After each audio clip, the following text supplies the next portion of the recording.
guys. Welcome back. Wendy Day here. Okay, today let's talk about relationships. And you hear me say all the time how important relationships are in the music business.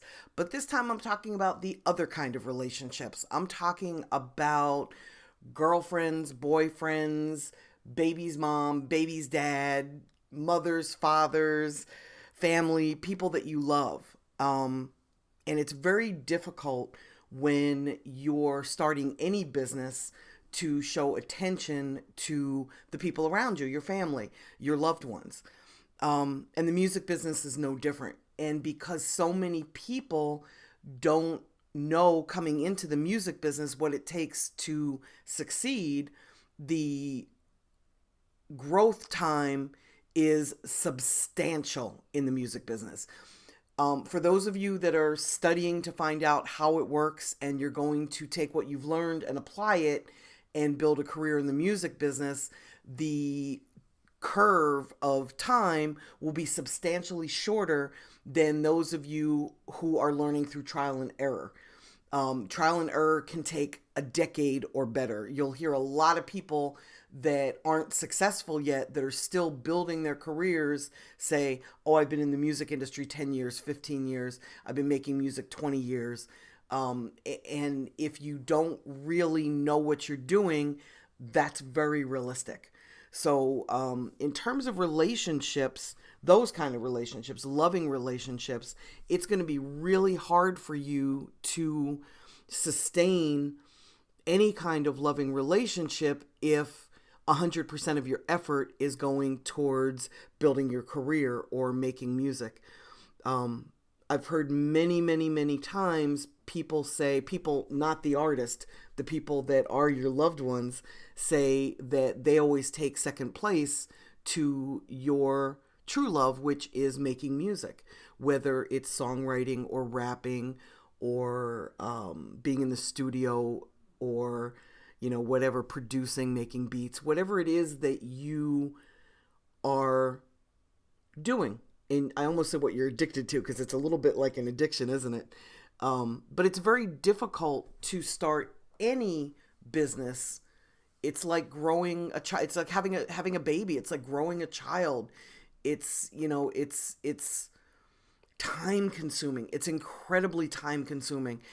Even at the place where my business is 25 years in, I still spend anywhere from 16 to 20 hours a day working because I enjoy it. I'm very much a workaholic. Perhaps it's avoidance behavior. I haven't gone through years of therapy to suss this out. But basically, I love what I do. And it's very difficult to sustain a relationship and have balance when you're so driven as a workaholic. I happen to be in a relationship with a man who has a similar, I don't want to call it a problem because for us it's not a problem, but has a similar affliction. And he loves to work too. So, when we make time for each other, we're actually scheduling time like on a calendar in order to spend time together. And neither of us seem to have a problem with that. It works for us. That doesn't mean it's going to work for you. When you enter into a new relationship and you're an artist at the beginning of your career, you're absolutely going to have to communicate with your loved one and explain what it is. It's like being in a relationship with a doctor who's always on call. You can't control when you get these brainstorms of creativity and need to be in the studio. You can't control when you are just starting to get on and you've got an investor or a record label. You can't control when you're going to have to record.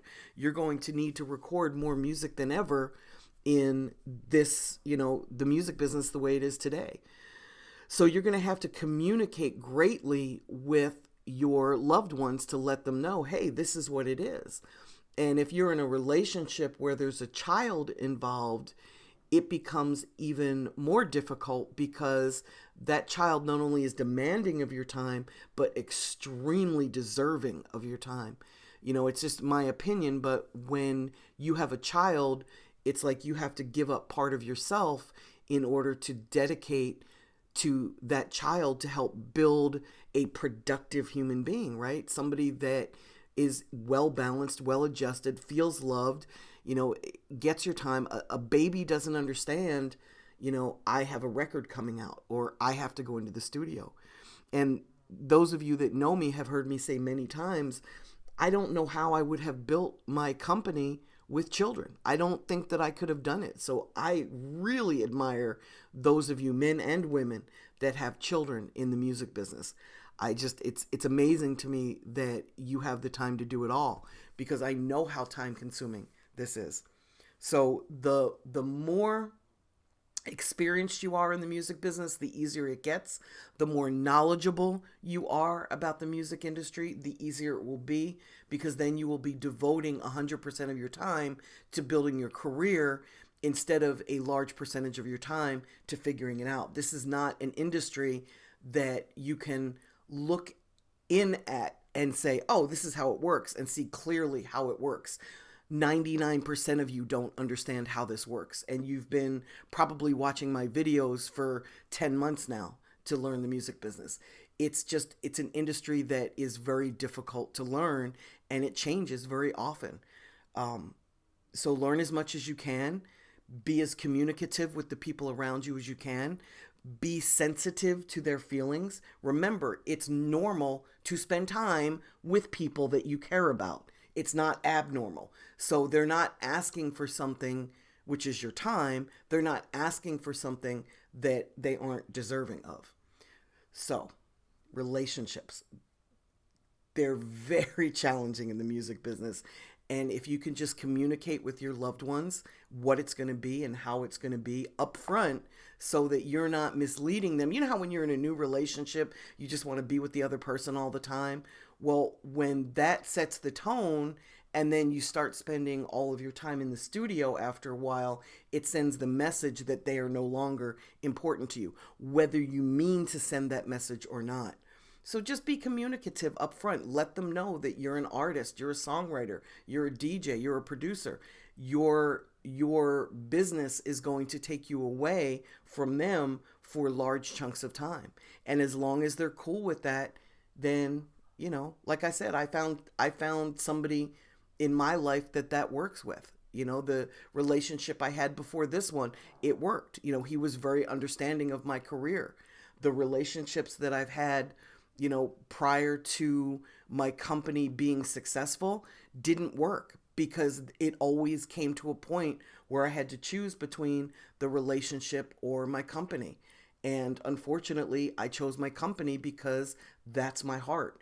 I hadn't met somebody prior to that, oh God, and if they're watching this, I've really offended them.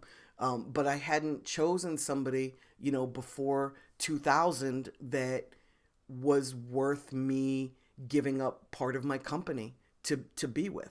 And that's just the reality. And I'm sorry if that offends anybody, and I'm sure it did. But it's the nature of relationships. And I'm very upfront and very open in my relationships and explaining my schedule and how it works.